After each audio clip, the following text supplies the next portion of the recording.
To introduce Costume Design Award is a lady who started out as a model and became an actress in Cleopatra Jones. Very beautiful, Miss TAMARA DOBSON.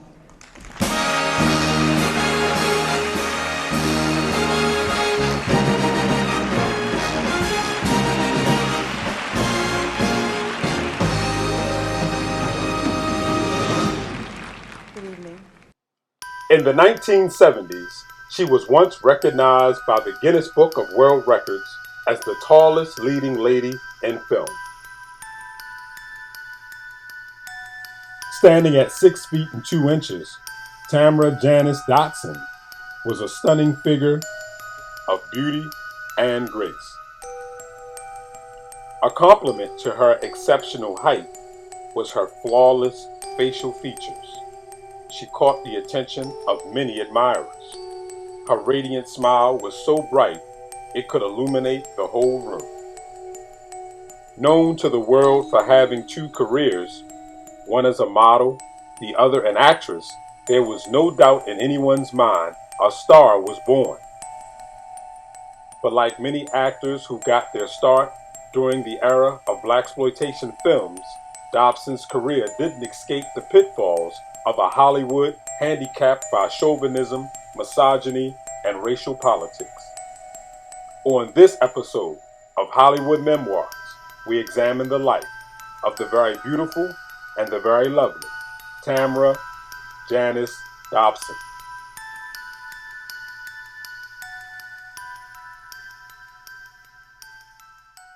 Do you like these videos? Are they informative, entertaining? Are you learning something about some of your favorite artists? If so, please like, share, comment, and subscribe to this channel. It helps keep me in the rotation. And please press the notification bell to be informed of future postings. Now, back to the program.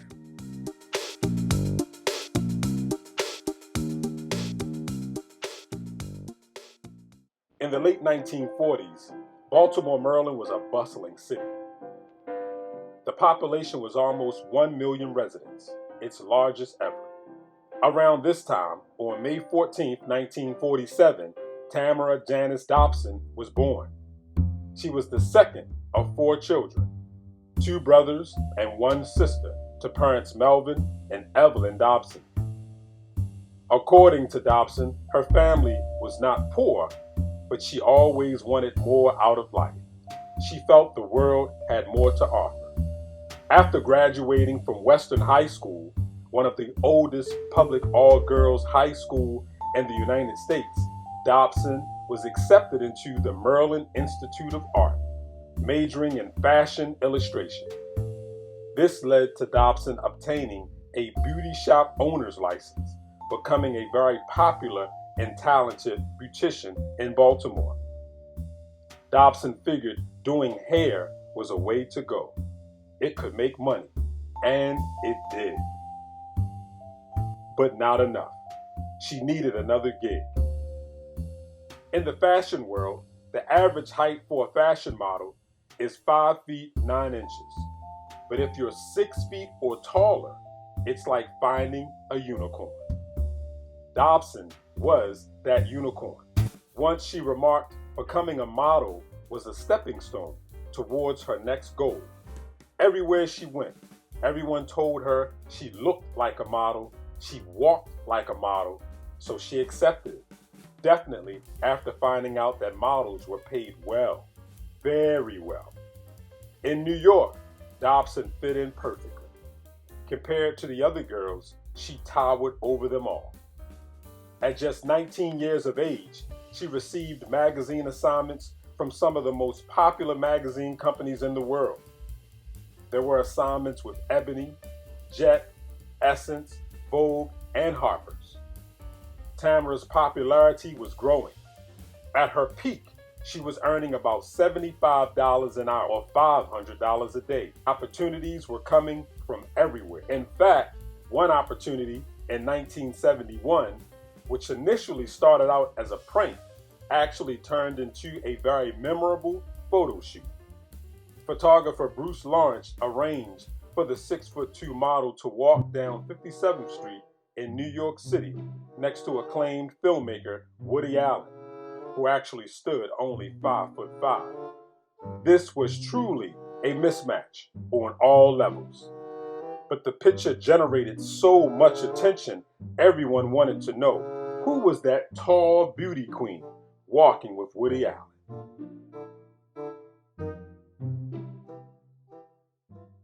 Because of the growing popularity that Dobson received, legendary film actor and director Sidney Poitier urged her to pursue an acting career.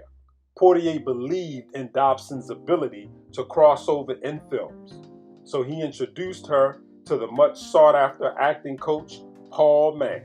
Mann, a Canadian instructor, had an impressive list of actors whom he personally trained, the likes of Sidney Poitier, Ossie Davis, Ruby Dee, including Billy Dee Williams and Faye Dunaway. Dobson's film acting career debut came with a small part in the movie Come Back Charleston Blue, written by the legendary and prolific novelist Chester Himes, and the movie Fuzz, based on a novel written by Ed McBain. These were minor roles, but they were an invitation to a dream, and Dobson was now ready for that dream to come true. Then came the role of a lifetime. Dobson was offered an opportunity to audition for Cleopatra Jones. The movie had all the ingredients for a successful project. There was action, suspense, a plot, and a lead character with beauty and brains. Dobson competed against thousands of different actresses for the role, but none as good as she. The role was essentially made for Dobson, and she won it, hands down. Cleopatra Jones was very well received by the public and the critics. It was a commercial and critical success, making over $1 million in just 6 weeks. Dobson was becoming a household name. The success of Cleopatra Jones sparked rumors of a sequel. So in 1975, the sequel came. It was called Cleopatra Jones and the Casino Gold. This time with a bigger budget and a bigger cast. But the critics weren't so kind the second time around, primarily due to the decline of Blaxploitation films. Society was moving in a different direction. But what most people don't know, the movie Cleopatra Jones not only had star power in front of the camera, but behind it as well. Talented actor and writer Maxwell Banks, who is more popularly known as Max Julian, famous for the role of Goldie in the classic film The Mac, was actually the writer of the original Cleopatra Jones film. However, he refused to participate in the sequel. Dobson would appear in 4 more films, including television. One movie called Norman, Is That You?, which also starred the naturally hilarious Red Fox, Murder at the World Series, Chained Heat, Jason of Star Command, and Buck Rogers in the 25th Century. Dobson's last and final film project was the movie Amazons. She played the character Rosalind Joseph.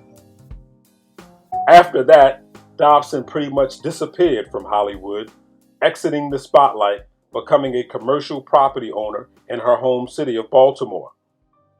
In 2000, the former model and actress was diagnosed with MS, multiple sclerosis, a chronic disease that affects the central nervous system. Sadly, just 6 years after the diagnosis, Dobson passed away from complications of the disease. She was just 59. But the multi-talented actress and former model never married and never had kids, but she has been described as a trailblazer and a trendsetter. In the movie Austin Powers and Goldmember, starring world-renowned entertainer Beyonce Knowles Carter, paid homage to Dobson when she embraced the character Foxy Cleopatra, a nod to the pioneering actress. Dobson will be remembered as a remarkable personality who made significant contributions to the world of entertainment as a model and actress.